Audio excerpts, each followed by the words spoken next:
Student, कैसे हैं आप लोग? आई होप ठीक होंगे बेटा।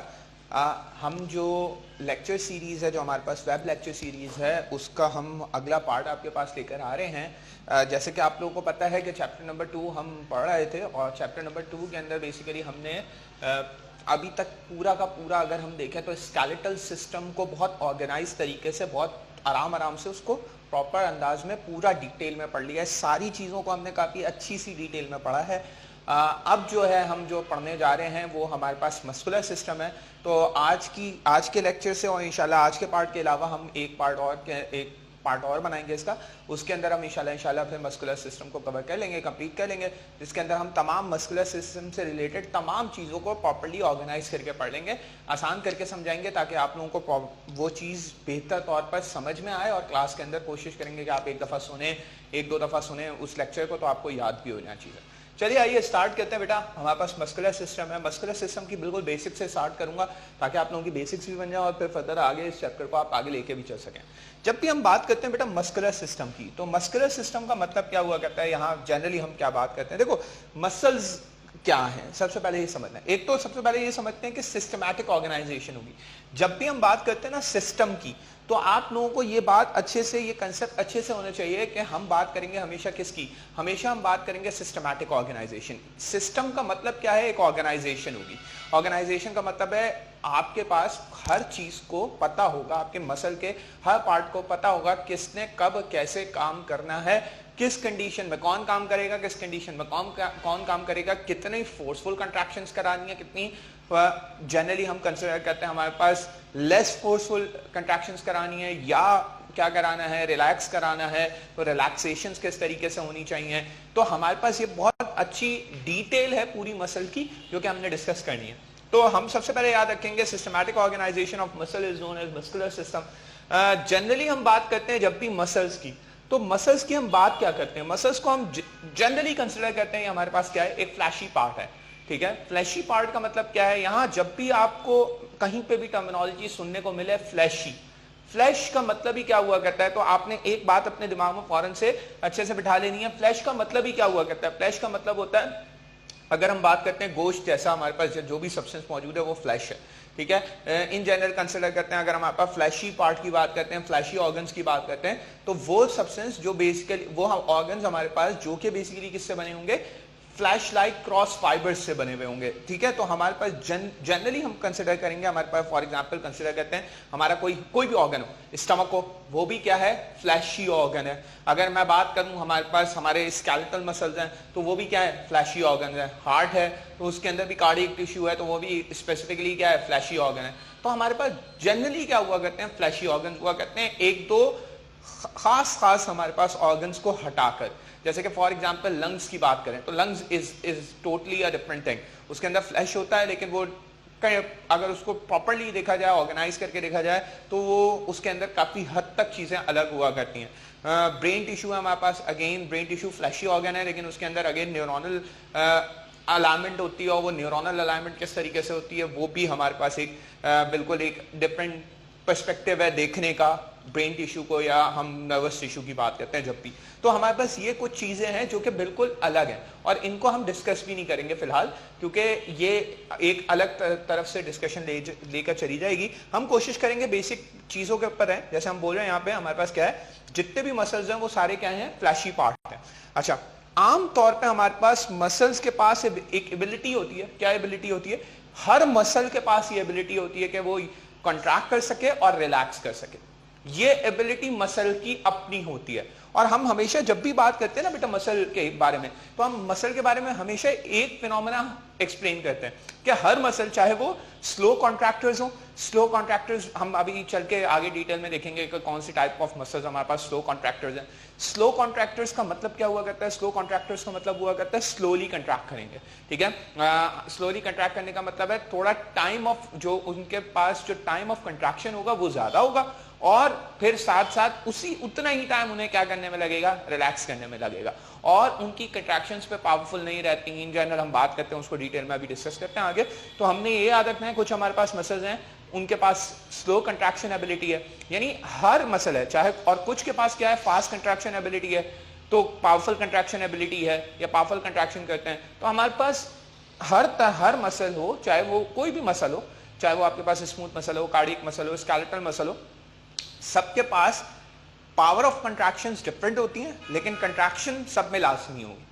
अगेन जितनी पावरफुल कंट्रैक्शंस होंगी, जितनी हमारे पास लॉन्गर कंट्रैक्शंस होंगी, उतनी ही लॉन्गर और पावरफुल हमें क्या चाहिए होंगी, रिलैक्सेशन चाहिए होंगी। तो हमारे पास जनरली कंसिडर करते हैं कि हमारे पास क्या हुआ करता है, जिसके पास कंट्रैक्शन एबिलिटी हुआ करती है, जिस भी पार्ट के पास, हम यहाँ कौन सा पार्ट पढ़ रहे हैं, मसल पढ़ रहे हैं स्पेसिफिकली, तो जब मसल के पास कंट्रैक्शन एबिलिटी होती है तो उसके पास रिलैक्सेशन एबिलिटी भी होती है। ये भी एक इंपॉर्टेंट फोकस का पॉइंट है, कि हम फोकस करने वाला पॉइंट है कि हम क्या पढ़ रहे हैं, हम दो चीजें पढ़ रहे हैं, कंट्रैक्शन एबिलिटी भी पढ़ रहे हैं, साथ साथ रिलैक्सेशन एबिलिटी भी पढ़ रहे हैं। अच्छा, इसके अलावा अगर हम देखते हैं ह्यूमंस के अंदर, ठीक है, ह्यूमंस के अंदर वैरायटी ऑफ मसल्स मिलेंगे आपको, ठीक है, variety of muscles in a sense कि हम बात करेंगे कि हमारे पास बहुत अलग अलग तरह के टिश्यू मिलेंगे। फॉर एग्जाम्पल मैं कुछ एग्जाम्पल्स देता हूँ। लंग्स है ना, लंग्स के अंदर मैंने बोला बिल्कुल अलग तरह के हैं, क्यों अलग तरह के, जरा समझते हैं, थोड़ा सा आइडिया लेते हैं इसके बारे में। देखो, लंग्स है हमारे पास, लंग्स के अंदर फ्लैश है, यस बिल्कुल फ्लैश है, उसके अंदर भी स्मूथ मसल्स है, लेकिन स्मूथ मसल्स के साथ साथ इलास्टिक टिश्यू बहुत होता है उसके अंदर, इसीलिए उसके अंदर एबिलिटी बढ़ जाती है, बिल्कुल डिफरेंट एबिलिटी हो जाती है। वो हमारे पास क्या कहता है, एक्सपैंड करता है, एंड देन उसके बाद वापस से क्या कर जाता है, रिलैक्स हो जाता है, एक्सपैंड करता है, रिलैक्स हो जाता है। तो हमारे पास वहां एक्सपेंशन एबिलिटी है, और एक्सपेंशन एबिलिटी किसकी वजह से आती है, यूजुअली इलास्टिक टिश्यू की वजह से आती है आपकी बॉडी के अंदर। तो वहां इलास्टिक टिश्यू की वजह से जो फ्लैश बनता है वो डिफरेंट फ्लैश हुआ कहता है as compared to other body parts. For example, जैसे एग्जाम्पल कंसिडर करें, हमारे पास हार्ट के पास डिफरेंट कॉन्ट्रैक्टाइल मसल फाइबर है, बिल्कुल डिफरेंट कॉन्ट्रैक्टाइल मसल फाइबर है, तो वो उनकी फंक्शनल एबिलिटी लंग्स से बिल्कुल अलग है। उनकी अगर हम बात करें उनकी फंक्शनल एबिलिटी के अलावा स्ट्रक्चरल क्वालिटी की भी, तो स्ट्रक्चरल क्वालिटीज भी क्या है, बिल्कुल अलग है, किससे, लंग्स से।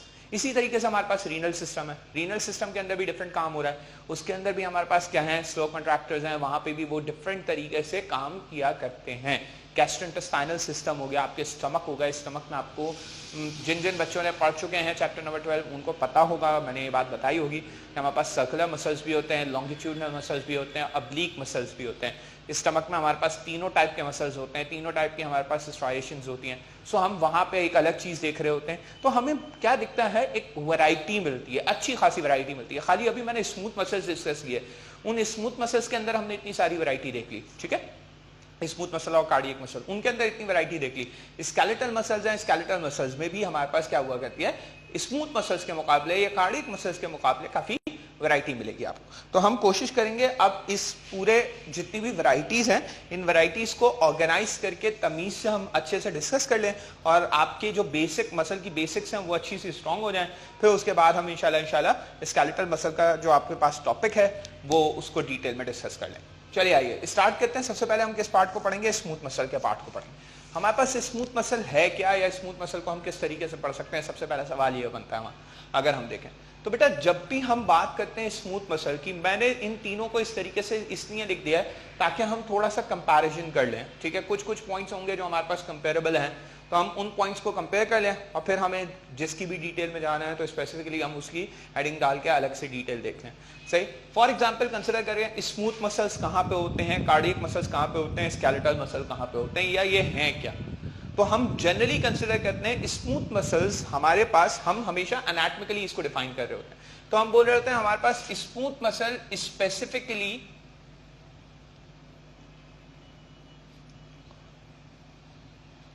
तमाम ऑर्गन्स में होते हैं एक्सेप्ट हार्ट।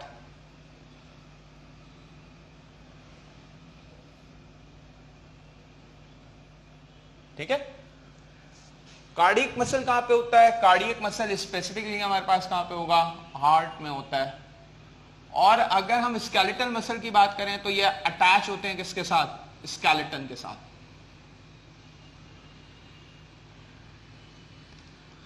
ठीक है बेटा, ये याद रखना आप।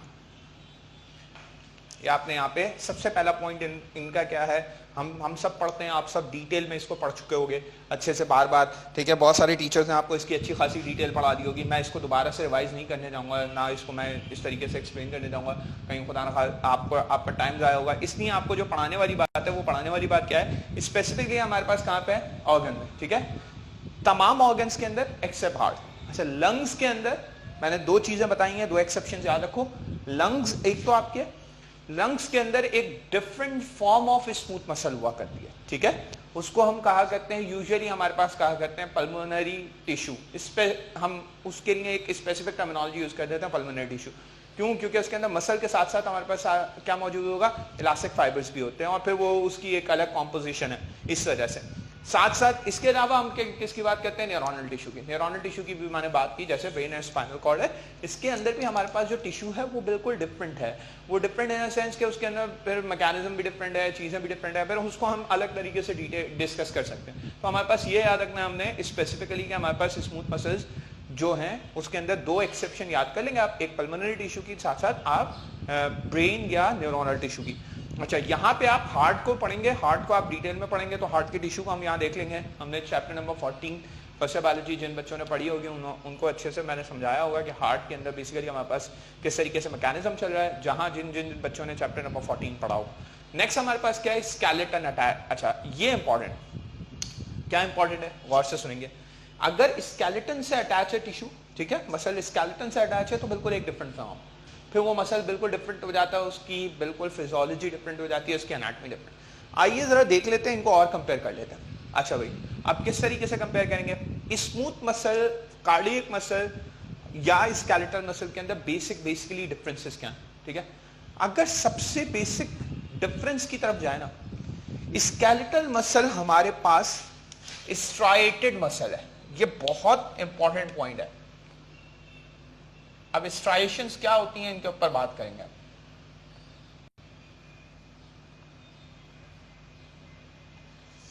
ये स्ट्राइएटेड मसल है। स्मूथ मसल स्पेसिफिकली हमारे पास नॉन स्ट्राइएटेड मसल है। और अगर हम एक और एग्जांपल लेते हैं यहां पे, ठीक है, किसकी, कार्डियक मसल की, तो कार्डियक मसल हमारे पास स्पेसिफिकली क्या हुआ कहते हैं, हाँ भाई, स्ट्राइएटेड होते नहीं होते, striated. One of the most important thing ये हमारे पास कैसे हैं, नॉन स्ट्राइएटेड मसल है, ठीक है, याद रखना है आपने। कोई भी बच्चा इसको स्ट्राइएटेड मसल नहीं बोलेगा, नॉन स्ट्राइएटेड होते हैं, लेकिन इनके पास क्या हुआ करती है, intercalated disc. One of the most important thing जो हम आगे चल के देखेंगे, इंटरकैलेटेड डिस्क, ये इनके पास मौजूद है। तो जनरली हम कंसिडर करते हैं कि हमारे पास क्या है, स्ट्राइएशन है। यहाँ पे स्ट्राइएशन क्या है, जैसे मैंने बोला, हम एनाटॉमिकली सबसे पहले देखेंगे। एनाटॉमिकली देखने का मतलब क्या है, स्ट्राइएशन का मतलब क्या है, स्ट्राइएशन का मतलब है जो हमारे पास मसल होगा ना। फॉर एग्जांपल मैं यहाँ पे आपको एक छोटी सी एग्जांपल बना के दिखाता हूँ। ये रहे मेरे पास, जस्ट एन एग्जांपल कंसिडर करो, ये रहा मेरे पास एक मसल, ठीक है, एक मसल का फाइबर निकाल लिया मैंने, मसल फाइबर। अगर मसल फाइबर में मुझे कुछ इस तरीके से स्ट्राइएशंस दिखती हैं,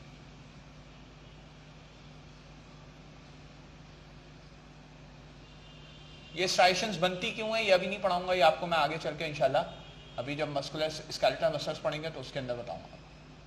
इस तरीके से आपको क्या दिख रही है, स्ट्राइएशंस दिख रही हैं। अगर इस तरीके से आपको स्ट्राइएशंस दिख रही हैं, तो इट मींस ये कौन सा मसल है हमारे पास, ये स्ट्राइएटेड मसल है। और स्ट्राइएटेड मसल यहाँ पे हमारे पास कौन सा है, हम बहुत अच्छी सी इसकी एग्जांपल पढ़ सकते हैं कि हमारे पास स्ट्राइएटेड मसल्स कौन सा है, स्ट्राइएटेड मसल कौन से हैं, स्ट्राइएटेड मसल है हमारे पास स्केलेटल मसल, ठीक है भाई। ये देखिए ऐसे होते हैं स्ट्राइएटेड मसल, स्ट्राइएशंस है। और अगर हमारे पास नॉन स्ट्राइएटेड मसल्स हैं, लेकिन उनके अंदर क्या मौजूद है, इंटरकैलेटेड डिस्क, अब क्या होगा, जैसे for example non striated muscle है, ये इस तरीके का होगा, नॉन सिंपल। इंटरकैलेटेड डिस्क में क्या होगा, एक कुछ छोटी छोटी डिस्क बनी होंगी, लेकिन काफी डिस्टेंस के ऊपर, ठीक है। हम बोला करते हैं इसके अंदर क्या है, इंटरकैलेटेड डिस्क मौजूद है, जो कि बेसिकली सेपरेट करती हैं इसको किससे, स्मूथ मसल। अब आपने इसी के ऊपर सब कुछ याद करना है। मेरे हिसाब से दो पॉइंट है, एक तो स्ट्राइएशन और दूसरा मैं पॉइंट पढ़ाने जा रहा हूं। ये दो पॉइंट्स के ऊपर आपको पूरे के पूरे मसल याद हो जाने चाहिए, ठीक है। सारे मसल्स को आप डिफरेंशिएट कर सकते हैं एक दूसरे से। जैसे एन एग्जांपल कंसिडर करते हैं, एक और पॉइंट क्या पढ़ेंगे हम एक और पॉइंट ये पढ़ेंगे कि हमारे पास जो स्ट्राइएटेड मसल्स होते हैं वो हमेशा मल्टी न्यूक्लिएटेड होते हैं।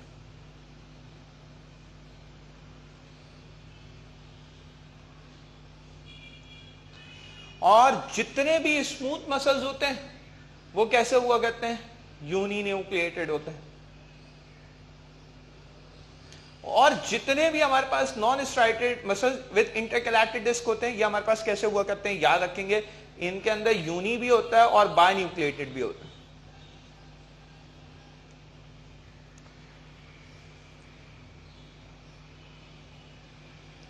अब अगला सवाल होता है, सर ये यूनी न्यूक्लिएटेड, बायन्यूक्लिएटेड और ये मल्टी न्यूक्लिएटेड, इससे आप स्ट्राइएशंस को कैसे जोड़ रहे हैं और इनको आपस में आप कैसे कह रहे हैं कि ये सबसे इंपॉर्टेंट पॉइंट है, मतलब किस बेस पे कह रहे हैं आप। तो चलिए आइए जरा समझ लेते हैं इसको जबरदस्त तरीके से, हमारे पास हम किस बेस पे कह रहे हैं। देखो, जब भी हम बात करते हैं ना स्ट्राइएशन नॉन स्ट्राइएशन की, याद रखो स्ट्राइएशन का मतलब क्या है, इस स्ट्राइएशन का मतलब क्या है। इस स्ट्राइएशन का मतलब है मसल इस तरीके से अरेंज है कि उसकी पावर, कंट्रैक्शन पावर बढ़ गई है।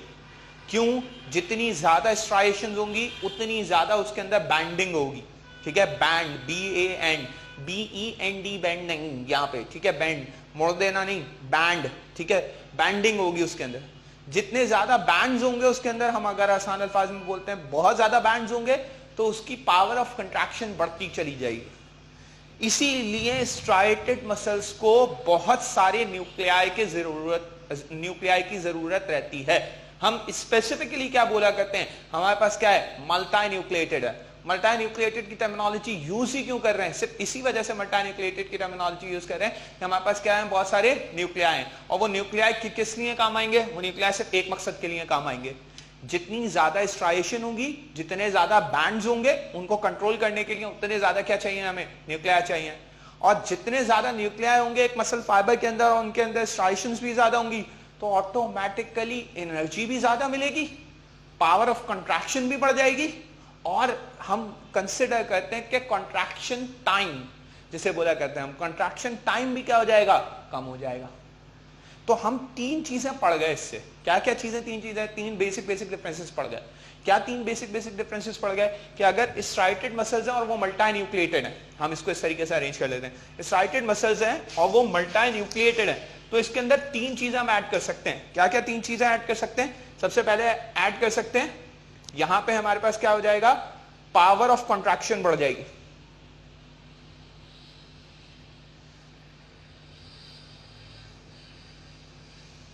बढ़ जाएगी, इंक्रीज हो जाएगी, ठीक है। इंक्रीज होने का साइन मैं अप साइन बना रहा हूं। दूसरा हमारे पास क्या है, मैंने क्या बोला, कंट्रैक्शन टाइम कम हो जाएगा।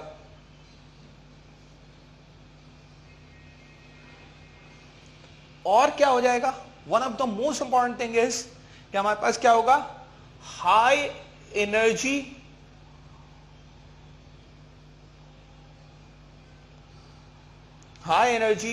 कंजम, या हम ये बोल सकते हैं हाई एनर्जी कंज्यूम होगी, यहां पे high amount of energy consume होगी यहां पे।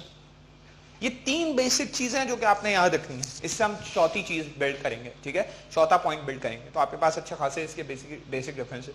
तो आपके पास क्या हो गया, यहाँ पे पावर ऑफ कंट्रैक्शन बढ़ गई, कंट्रैक्शन टाइम कम हो गया, high amount of energy consume होगी जब ये कंट्रैक्ट करेंगे, ठीक है। अब इंपॉर्टेंट क्या है, देखो, जब पावर ऑफ कंट्रैक्शन बढ़ेगी तो automatically forceful contraction, power in muscles, lifting बढ़ जाएगी। इसीलिए हम जितना भी वेट, हम बेसिकली क्या करते हैं, जिम जाते हैं, ठीक है, जो भी लोग जिम जाते हैं, मैं उनकी बात कर रहा हूँ जो बेसिकली वेट गेन करने जा रहे हैं, ठीक है, जो वेट लूज करने जा रहे हैं, वो भी इसी तरीके से अपनी पूरी बॉडी की बेसिकली फिजियोलॉजिकल एक्सरसाइज करते हैं, वो कार्डियो स्टार्ट करते हैं, ठीक है, फॉर एग्जांपल। और जो वैसी वेट गेन करने जा रहे हैं वो कार्डियो के कम करके वेट लिफ्टिंग ज्यादा करते हैं। अच्छा, होता क्या है, देखो, वेट लिफ्ट करने से क्या होता है, जितना ज्यादा वेट होता है ना, उतनी ज्यादा बेसिकली आपकी रेजिस्टेंस बढ़ती है। अब रेजिस्टेंस बढ़ने की वजह से, फॉर एग्जांपल, जैसे एग्जांपल कंसीडर कर रहे हैं कि कॉन्ट्रैक्ट किया, जैसे ही कॉन्ट्रैक्ट किया रेजिस्टेंस बढ़ी। अब रेजिस्टेंस बढ़ने से क्या होगा, रेजिस्टेंस बढ़ने से होगा क्योंकि आप पावरफुल कंट्रैक्शन कर पा रहे हो, आप क्या कर पा रहे हो, आप हैवी वेट उठा पा रहे हो। तो अब आपके पास क्या होगा, पावर ऑफ कंट्रैक्शन क्यों बढ़ पा रही है, स्ट्राइएशन की वजह से, साथ साथ मल्टी न्यूक्लिएशन की वजह से, और कॉन्ट्रैक्शन टाइम कम हो गया। आप पावरफुल कॉन्ट्रैक्शन जो करोगे वो फॉर इंस्टेंट पीरियड के लिए करोगे, बहुत कम टाइम के लिए करोगे, एंड देन उसको वापस से लूज कर दोगे। तो हमारे पास फॉर एग्जांपल जो जिम जा रहे हैं वो क्या कर रहे हैं, रैपिंग कर रहे हैं, जैसे एग्जांपल कंसीडर करें, उन्होंने क्या किया, रैप कैसे कर रहे हैं, वो इसलिए कर रहे हैं, रैप इसलिए कर पा रहे हैं बिकॉज क्या हो पा रहा है कि उनके पास पावर ज्यादा है और टाइम कम लग रहा है इस चीज में। और साथ साथ हमारे पास क्या हो रहा है, एनर्जी कंजम्पशन इसमें ज्यादा हुआ करती है, बिल्कुल ज्यादा हुआ करती है, बहुत ज्यादा हुआ करती है, ठीक है, बहुत ज्यादा हमारे पास किस तरीके से होती है उसको जब हम एनर्जी वाला पार्ट पढ़ेंगे उसके अंदर बताएंगे आपको। फिर फर्दर आगे चलते हैं, स्मूथ मसल्स की बात करूं, अब तीनों चीजों को इन कंपैरिजन में स्मूथ मसल से उठा के यहां पे ले आता हूं। ठीक है, देखो यहां पे पावर ऑफ कंट्रैक्शन क्या होगी, नेचुरली क्या होगी, कम होगी। क्यों पावर ऑफ कंट्रैक्शन कम है सर? नंबर वन, एक तो नॉन स्ट्राइटेड है, दूसरा यूनिन्यूक्लिएटेड है। तो जब पावर ऑफ कंट्रैक्शन कम होगी तो ऑटोमेटिकली क्या बढ़ जाएगा, कंट्रैक्शन टाइम बढ़ जाएगा, और आपको यही दिखेगा तमाम स्मूथ मसल में।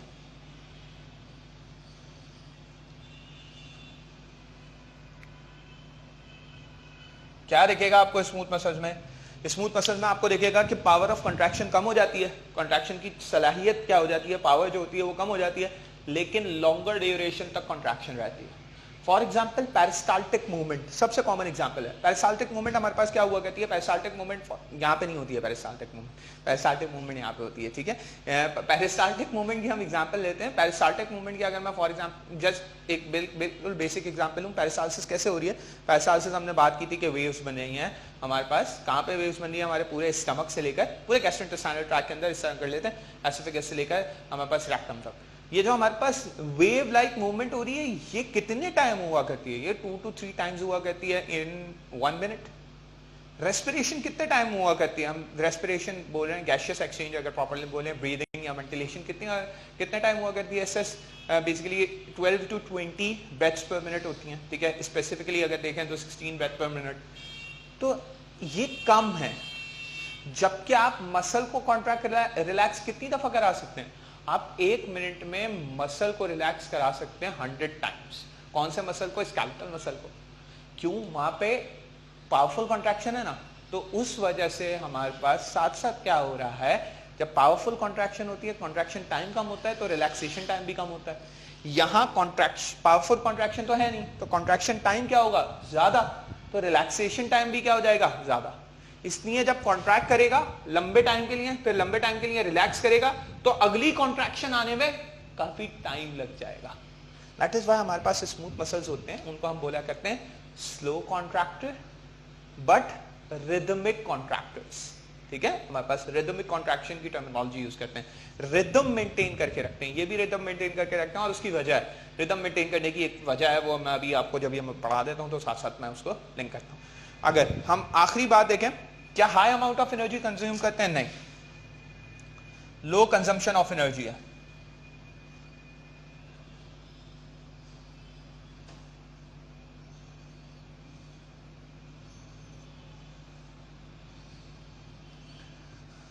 यहां लो कंजम्पशन ऑफ एनर्जी है। ठीक है, अब इसके कंपैरिजन में हम किसको पढ़ेंगे? इसके कंपैरिजन में अगेन हम कार्डियक मसल्स को पढ़ते हैं। कार्डियक मसल्स को पढ़ेंगे, बड़ा आसान हो जाएगा हमारे पास, और हमारा कंसेप्ट बहुत अच्छा बिल्ड हो जाएगा। जैसे फॉर एग्जांपल कंसीडर करते हैं, यहाँ पे पावरफुल कंट्रैक्शन होगी, पावर ऑफ कंट्रैक्शंस कैसी रहेंगी? यहाँ पावर ऑफ कंट्रैक्शंस अच्छी होती है। ठीक है, ये यूनी भी होते हैं, बाई भी होते हैं, मल्टाई भी होते हैं, तीनों तरह के होते हैं। तो पावर ऑफ कॉन्ट्रैक्शन अच्छी होती है, यहां पे कॉन्ट्रैक्शन टाइम भी कम होता है इनका, लेकिन इससे पावर ऑफ कॉन्ट्रैक्शन कम हुआ करती है। ठीक है, मींस स्केलेटल मसल की सबसे ज्यादा पावर ऑफ कॉन्ट्रैक्शन होगी। इसको एक काम करते हैं, इस तरीके से बना लेते हैं, 2 एरो ऊपर बना लेते हैं, फिर इसकी 1 एरो, और फिर इसकी हमारे पास कम होगी। अगर हम यहां बात करते हैं कॉन्ट्रैक्शन टाइम, सबसे कम कौन लेता है? बेसिकली हमारे पास ये लेते हैं। तो इसके बाद ये कॉन्ट्रैक्शन करते हैं, कम करते हैं, अच्छी कॉन्ट्रैक्शन टाइम कम होता है, लेकिन इंपॉर्टेंटली याद रखना है कैसी कॉन्ट्रैक्शन होती है, रिदमिक कॉन्ट्रैक्शंस होती हैं, इनकी भी रिदमिक कॉन्ट्रैक्शंस होती हैं। ठीक है, स्पेसिफिकली पढ़ा जाता है इसके लिए। एनर्जी कंजम्पशन, एक मॉडरेट अमाउंट में एनर्जी कंज्यूम करते हैं, मॉडरेट एनर्जी कंजम्पशन।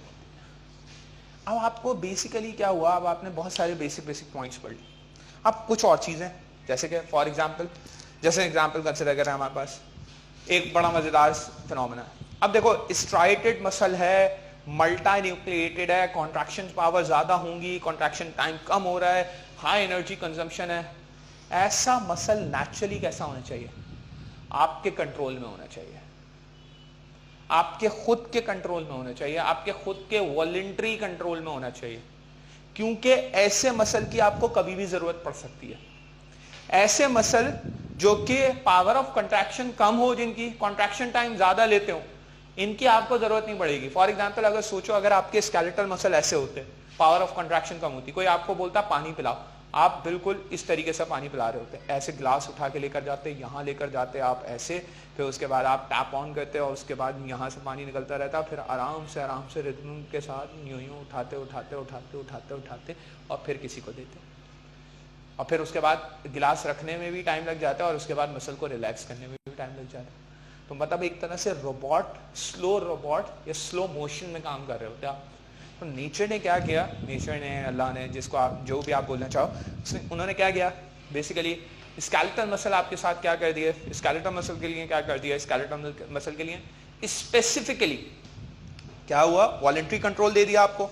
तो जितने भी ऐसे मसल होंगे वो वॉलंटरी होने चाहिए, बिल्कुल होने चाहिए, और जितने भी ऐसे मसल होने चाहिए जो स्लो रिदम के साथ कॉन्ट्रैक्ट करते हैं, स्लो कॉन्ट्रैक्शन है, लेस पावरफुल कॉन्ट्रैक्शन है, वो हमें जरूरत नहीं है उनकी, ठीक है, उसकी किसको जरूरत है।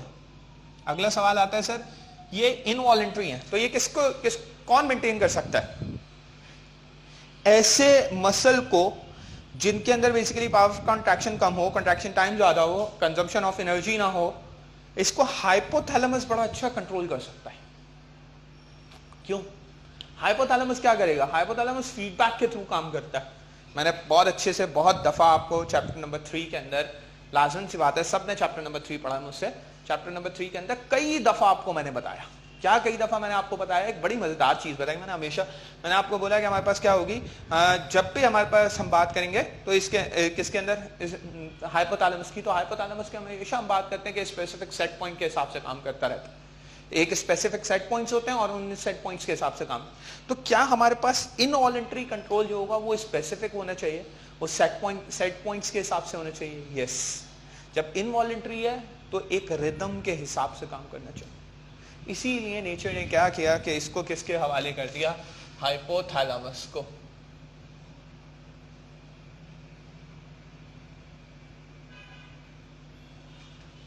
अच्छा, कार्डियक मसल की कहानी अलग है।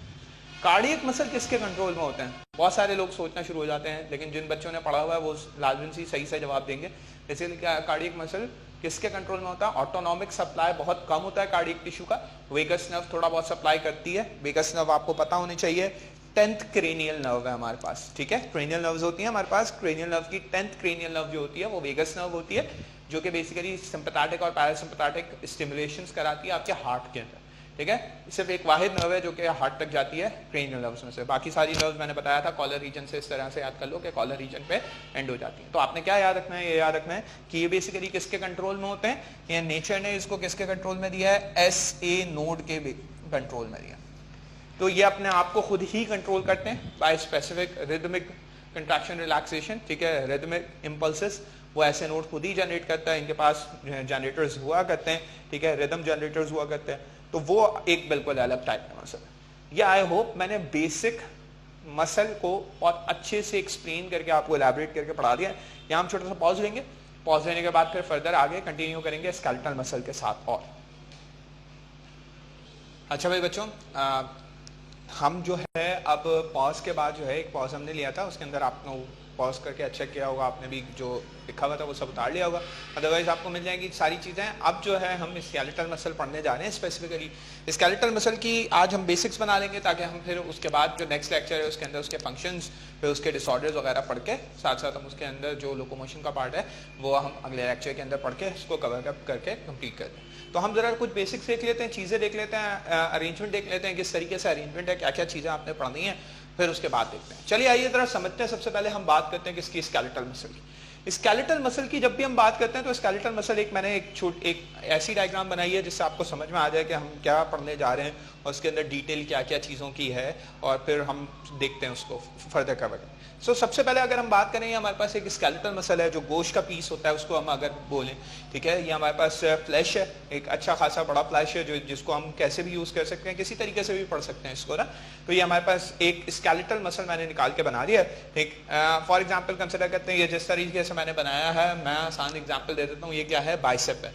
बाइसेप का मसल है हमारे पास बेसिक, उसको देख लेते हैं। अब जरा इसके अंदर चीजें देख लेते हैं, कैसे बोल रहा हूँ बाइसेप है, ये इंशाल्लाह हम आगे आने वाले लेक्चर्स के अंदर अगले लेक्चर के अंदर इसको कवर कर लेंगे कि हमारे पास बाइसेप के अंदर क्यों बाइसेप बोल रहे होते हैं। फर्दर देखते हैं हमारे पास क्या क्या चीजें हैं इसके अंदर, ठीक है। देखो, this region is known as muscle belly, this is known as muscle belly, ये मसल बैली है, ठीक है। मैं लिख देता हूं यहाँ पे, मेंशन करते चला जाता हूं चीजों को, ठीक है। ये हमारे पास muscle belly, that whole region. तो सबसे पहला पॉइंट समझने का ये है कि ये हमारे पास मसल बैली है होल।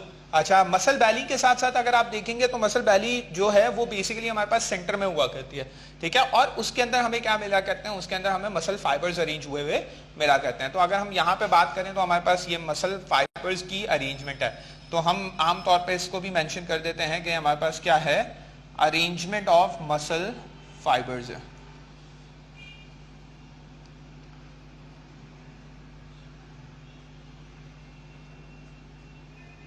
ठीक है बेटा, तो ये है हमारे पास।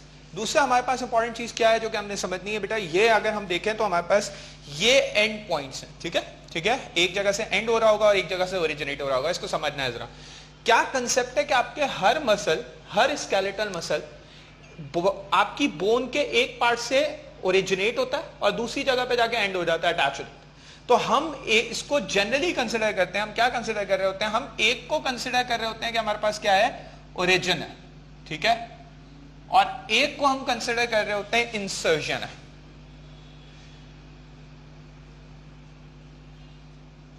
ओरिजिन में क्या बोल रहा हूं, अगेन ये गौर से सुन लो जो बात मैं बता रहा हूं और बहुत अच्छे से समझना इसको।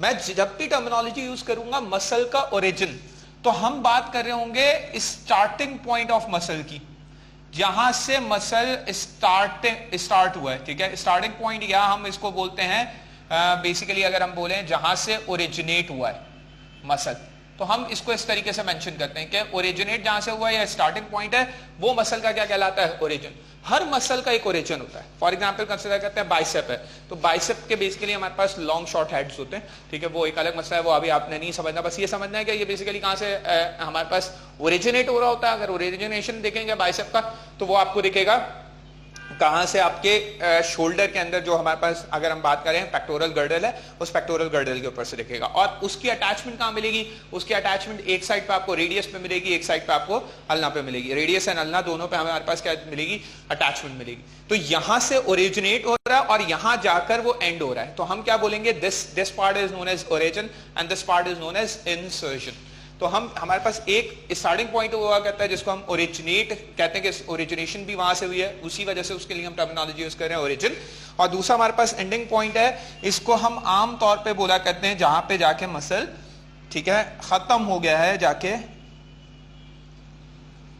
एंड हो गया है, इसको बोलते हैं, अगर अच्छी टर्मिनोलॉजी यूज करें इसके लिए तो एंड अटैचमेंट बोलते हैं। जो एंड अटैचमेंट है, एक सेकंड,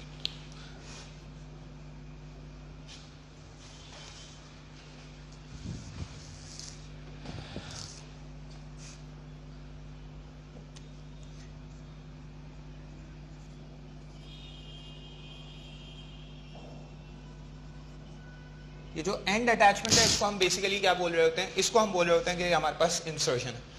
हर मसल का एक ओरिजिन होगा, हर स्केलेटल मसल का, और हर मसल का एक इंसर्शन होगा। आपके पास टोटल मसल्स कितने हैं, ये सवाल अगला बहुत इंपॉर्टेंट क्वेश्चन होता है कि हमारे पास टोटल मसल कितने हैं। जब हम बात करते हैं टोटल मसल की, तो चाहे वो मेन हो या वुमेन हो, टोटल मसल्स काउंट जो है हमारे पास वो तकरीबन हमारे पास 600 मसल्स होते हैं। ये किस में लिखा है, आपकी बुक में।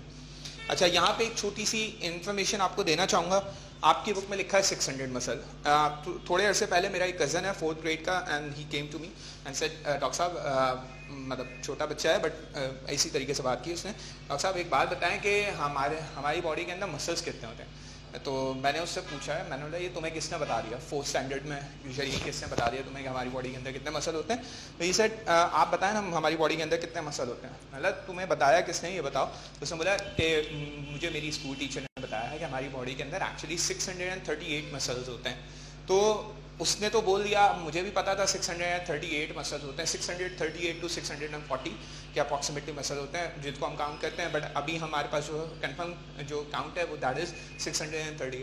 तो मुझे अचानक से ख्याल आया कि हमारे के इंटर के बच्चे कितना अच्छा पढ़ते हैं, मतलब 4th स्टैंडर्ड के बच्चे को पता है आजकल के जो मसल्स हुआ करते हैं वो बॉडी के अंदर 638 है, बट माशाल्लाह से हमारे जो बच्चे हैं, इंटर के बच्चे हैं, जो एमकेट के बच्चे हैं, उनको क्या याद करना पड़ता है कि उनकी बॉडी में मसल्स क्या कितना है, अप्रॉक्सीमेटली 600 या अबाउट 600, ठीक है ना। तो आप लोगों ने ये याद रखना है। वैसे जनरली आप आगे चल कर पढ़ोगे कि 638 मसल डिविजन है, सो उसको प्रॉपर्ली जब पढ़ोगे इंशाल्लाह वैसे पढ़ोगे। मेडिकल स्कूल में जाके क्या पढ़ोगे, मेडिकल स्कूल में पढ़ोगे 638 मसल सबके नाम याद रखोगे, और साथ साथ ये याद रखोगे कि वो ओरिजिनेट कहाँ से हुए, इंसर्ट कहाँ पे हुए।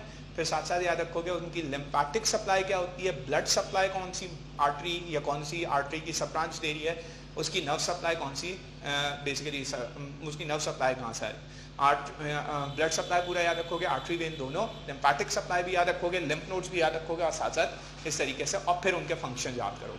ये एक सब्जेक्ट है एनाटमी का जो कि इंशाल्लाह आप आगे चल कर पढ़ेंगे, इसके साथ बोन्स भी पढ़ेंगे, तो ये आपके पास एक सब्जेक्ट बनेगा आपके एक फर्स्ट 2 ईयर्स के अंदर, और इस तरह के आपके 6 सब्जेक्ट होंगे। सो आप कंसिडर करते हैं कि आप अगर आप सोच रहे होते हैं कि आप मेडिकल स्कूल में एडमिशन लेंगे, आप मेडिकल स्कूल में जाके पार्टी करेंगे, तो मेडिकल स्कूल में पार्टी होती है वो, लेकिन बाद में होती है आपको पहले पढ़ाई करनी पड़ती है बहुत ज़्यादा। सो ये समझ लीजिएगा कि ये एक आपके पास सब्जेक्ट है एनाटमी का। अगर हम देखें तो हमारे पास टोटल 600 मसल है, आपकी बुक में लिखा हुआ है, क्योंकि इसलिए आपने याद रखना है कि हम हमारी बॉडी के अंदर टोटल 600 मसल है, चाहे वो मैन हो चाहे वो विमेन हो, दोनों के। हर किसी का ओरिजिन इंसर्शन है। One of the most important thing is tendon. अच्छा याद रखो, मैंने बताया थे लिगामेंट्स। लिगामेंट्स मैंने क्या बताया था, लिगामेंट्स बताए थे जो हमारे पास बोन को बोन से ज्वाइन करते हैं। यहां हमारे पास जो मसल को बोन के साथ ज्वाइन करते हैं ना, जो मसल टू बोन अटैचमेंट हुआ करती है,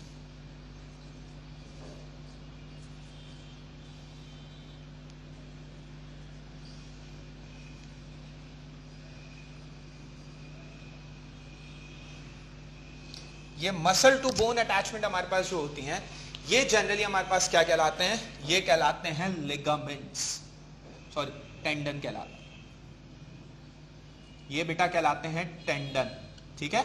और बोन टू बोन अटैचमेंट हमारे पास क्या कहलाती है, लिगामेंट। ये क्या कहलाता है हमारे पास, मसल टू बोन अटैचमेंट क्या कहलाता है, टेंडन। तो हर आपके पास मसल के टेंडन्स होते हैं, और वो जाकर ओरिजिन पे भी होते हैं, और वो जाकर हमारे पास कहाँ पे होते हैं, इंसर्शन पे भी होते हैं। तो ओरिजिन पॉइंट भी हमारे पास वो बनाते हैं, इंसर्टिंग पॉइंट भी वही बनाते हैं हमारे पास। फिर फर्दर हमने क्या देखा, ये हमारे पास सबसे बेसिक है।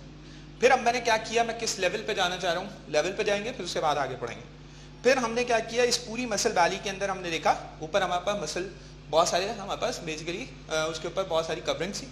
उसके अंदर हमारे पास अगर हम देखें तो हमारे पास कहते हैं अंदर मसल फाइबर्स। तो हमने उसमें से मसल फाइबर को निकाल लिया, एक मसल फाइबर को निकाल लिया। मसल फाइबर्स थे बहुत सारे, उनमें से एक मसल फाइबर को हमने यहाँ से निकाल लिया। फॉर एग्जाम्पल कंसिडर करते हैं इस मसल फाइबर को हमने निकाल लिया, जैसा एग्जाम्पल। तो जब हम मसल फाइबर को निकाल लेते हैं यहाँ से अगर हम मसल फाइबर को हम फिर क्या करेंगे, मैग्नीफाई करेंगे। अब ये मेरे पास है मसल फाइबर, सबको पता होना चाहिए, ठीक है, मसल फाइबर मौजूद है। ये मसल फाइबर हमने निकाला कहां से, मसल वैली से, one of the most important, ठीक है, याद रखेंगे आप लोग। अगर डायग्राम बनी भी आ जाए तो आपको डायग्राम आनी चाहिए कि कौन सी चीज क्या है। ये मसल वैली से निकाला आपने, ठीक है, मसल वैली से आपने एक मसल फाइबर निकाल लिया। गौर से सुनेंगे आप, इसमें मल्टीपल मसल फाइबर्स होते हैं, हमने एक मसल फाइबर निकाला। मसल फाइबर के ऊपर एक कवरिंग होती है, ठीक है, जो इसको बेसिकली अगर हम बोले तो वो कवर करके रखती है, इस तरीके से बोल सकते हैं हम कि हमारे पास यहाँ पे कवर करके रखती है, आपने याद। अच्छा, ये जो मसल फाइबर के ऊपर जो कवरिंग है, इसको हम नाम दिया करते हैं यूजुअली मसल शीट का। तो ये रही मेरे पास मसल शीट। दूसरा इंपॉर्टेंट पॉइंट, मसल फाइबर हमने देख लिया। जैसे हमने मसल फाइबर देखा तो मसल फाइबर के साथ साथ हमने क्या देखी, उसके ऊपर मसल शीट। अब मसल फाइबर को जब हमने ओपन किया, ठीक है, अगर हम देखें तो ये बेसिकली हमारे पास पूरी एक बहुत मोटा सा हिस्सा है बोटी का। आगे हम देखें, जब हम खा रहे होते हैं तो अगर हम देखें बहुत आसान है, फ्लैश का, बोटी का, जो भी आप कहें, उसका एक बड़ा अच्छा सा पार्ट है। उसको जब हमने खोला तो उसके अंदर से क्या निकल रहे होते हैं, वो अलग अलग पीसेज में ब्रेक हो जाता है। उसको हम बोला करते हैं अलग अलग फाइबर्स में ब्रेक हो जाता है। तो ये हमारे पास क्या है, मसल फाइबर है, वो हर में होता है, ठीक है। आप बीफ जब खा रहे होते हैं, जब बीफ में सेपरेट करेंगे, खास तौर पे निहारी के अंदर बहुत अच्छा होता है। निहारी के अंदर, सॉरी इस तरीके से बताना पड़ा, बट निहारी के अंदर अगर आप उसको स्प्रेड आउट करेंगे तो बड़े अच्छे से जो है मसल फाइबर जो है वो अलग अलग हो जाता है, बिकॉज वो ड्राई होता है थोड़ा सा मीट उसका। सो जैसे ही उसको आप अलग करेंगे तो उसकी वजह से बिल्कुल ही अलग हो जाएगा, ठीक है। हर फाइबर, मसल फाइबर एक दूसरे से अलग हो। तो यहाँ पे मसल फाइबर होता है, और अगर गौर से देखें तो उसके अंदर शीट होती है जो कि उसको आपस में थोड़ा सा अटैच करके रखती है, थोड़ा स्टिकी सी होती है, ठीक है। मैं यहाँ पे अगर मैं बहुत सारे बच्चे समझेंगे कि हम फैटी शीट की बात करें, फैट्स की बात नहीं करें, उसके अंदर जनरली मसल शीट होती है, तो हम उसको मसल शीट बोलते हैं। उसके अंदर क्या होते हैं, उसके अंदर हमारे पास मौजूद होते हैं मसल स्पिंडल्स, बहुत सारे मसल स्पिंडल्स हैं, ठीक है। इन मसल स्पिंडल्स को मैंने बाहर निकाल लिया, ठीक है। तो इसको हम नाम क्या देते हैं, मसल स्पिंडल का। एक मसल स्पिंडल, ये मल्टीपल मसल स्पिंडल्स है, यहां पे लिख देता हूं मैं, मल्टीपल मसल स्पिंडल्स।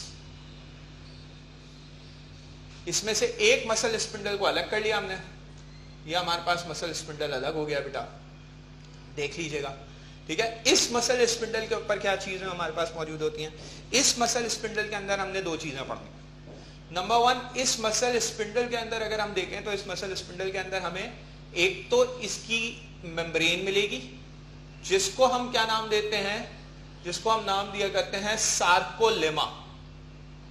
ये याद रखना आपने, इस मसल स्पिंडल के अंदर आपको जो मेम्ब्रेन मिलेगी वो सार्कोलेमा कहलाती है। दूसरा मसल स्पिंडल में आपको क्या मिलेगी, दूसरा मसल स्पिंडल के अंदर आपको एंडोप्लाज्मिक रेटिकुलम मिलेगी।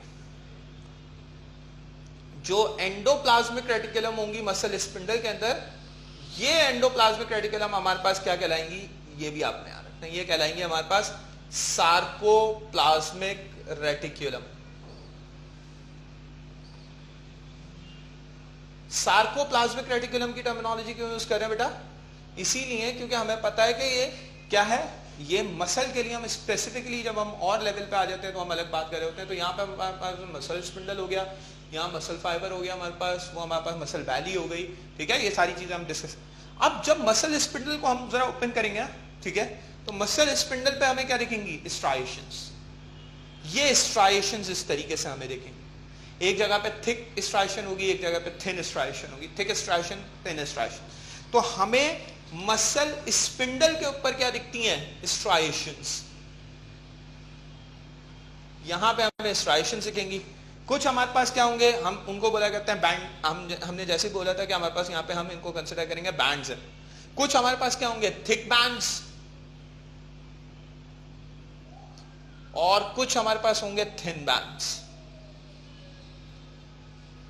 और ये थिक और थिन बैंड्स दोनों आपस में मिलकर बेसिकली हमारे पास क्या बना रहे होंगे, ये बना रहे होंगे मसल का फंक्शनल यूनिट, मसल का स्ट्रक्चरल एंड फंक्शनल यूनिट, जिसको हम नाम दिया करते हैं सार्कोमेयर।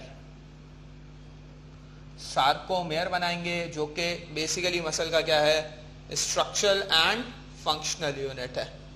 हम सब ने ये बात को अच्छे से समझ लेना है, याद रख लेना है कि हमारे पास क्या होगा, स्ट्रक्चर एंड फंक्शनल यूनिट होगा मसल का, वो बेसिकली हमारे पास क्या होगा, वो हमारे पास सार्कोमेयर होगा। तो ये थिक एंड थिन बैंड की जो अरेंजमेंट होती है, arrangement of thick and thin band, जो कि बेसिकली हमारे पास क्या है, स्ट्राइएशन है। इन स्ट्राइएशंस को हम क्या कंसिडर कर रहे होते हैं, इन स्ट्राइएशंस को हम कंसिडर कर रहे होते हैं, ये हमारे पास क्या है, सार्कोमेयर। उम्मीद करता हूं आपको मैंने बिल्कुल बेसिक लेवल से अंडरस्टैंड करते हुए चीज़ों को बिल्ड किया, ठीक है। जैसे कि हमने बात की, हमने कहाँ बात की, हमने बेसिकली यहाँ पे मसल्स की बात की, मसल वैली की बात की, फिर डिटेल के अंदर गए और डिटेल के अंदर उसके अंदर चले गए हम मसल वैली के अंदर, ठीक है। फिर मसल वैली से ओरिजिनल इंसर्शन की बात की है।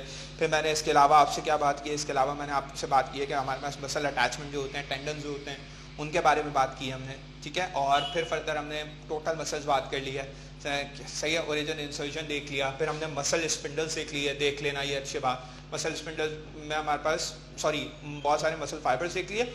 मसल फाइबर्स में हमारे पास ये सारे क्या होते हैं, ये सारे, ये अगर देखो तो ये मसल स्पिंडल, ठीक है बेटा। मतलब अंदर जो है ना, अंदर से जो बाहर आ रहे हैं, दैट इज वो मसल स्पिंडल। ये पूरा क्या है, मसल फाइबर। मसल फाइबर के ऊपर शीट मौजूद होती है, मसल शीट। और उसके अंदर से क्या निकल रहे होते हैं, बहुत सारे मसल स्पिंडल्स, और वो जितने भी मसल स्पिंडल्स होते हैं वो सारों में से कुछ को हम अगर अलग कर लें मसल स्पिंडल को, तो उसको अलग करने के बाद जब हम देखेंगे तो उसके अंदर फिर हमारे पास बहुत सारी चीज़ें आ रही हैं। क्या क्या चीज़ें होती हैं उसकी फिर हमने डिटेल देखी है। फिर हमने बात की है कि उसके अंदर एंडोप्लाज्मिक रेटिकुलम है, उसमें फर्दर हमने बात की है सार्कोलेमा। देखो सार्कोमेयर की वजह से हम टर्मिनोलॉजी यूज कर रहे हैं सार्को, ठीक है, और सार्कोमेयर क्यों बोल रहे हैं उसको हम आगे चल के देखेंगे, ठीक है, वो बेसिकली टर्मिनोलॉजी किसी वजह से निकली। हाँ ये याद रखना है, सार्कोलेमा भी उस वजह से बोल रहे हैं, सार्कोप्लाज्मिक रेटिकुलम, इसको मैं सही से मेंशन कर देता हूं आपके पास।